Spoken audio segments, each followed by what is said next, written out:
আমার নাম হচ্ছে সুজন চন্দ্র। আমার সেশন হচ্ছে 22-23, department tourism and hospitality management.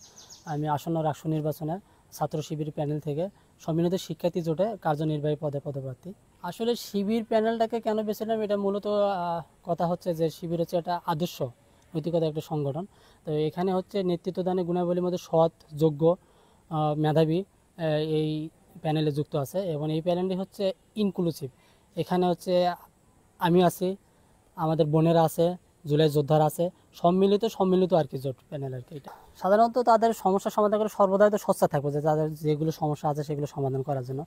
আর যেহেতু আমরা মাঠে প্রচারণা করতেছি, সেক্ষেত্রে আমরা সব ভাই বোনদের কাছে আমরা ইতিবাচকই প্রভাব পাচ্ছি। যারা আমাদের প্যানেলের কথা শুনলে তারা ইতিবাচকই সাড়া দিচ্ছে। এখানে সাধারণত প্রতিনিধিত্ব আসুক, এখানে তো যারা বিশ্ববিদ্যালয়ে লেখাপড়া করে তারা সর্বদাই মেধাবী।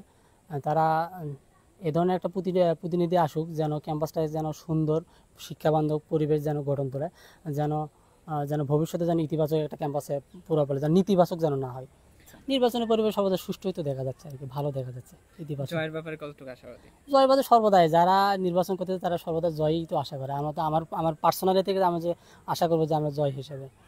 দর্শক, আমরা এতক্ষণ কথা শুনছিলাম রাকসু যে নির্বাচনে, এই নির্বাচনে শিবিরের যে সম্মিলিত শিক্ষার্থী জোট যে প্যানেলটা, সেই প্যানেল থেকে কার্যনির্বাহী সদস্য পদে সুজন চন্দ্র তিনি প্রতিদ্বন্দ্বিতা করছেন।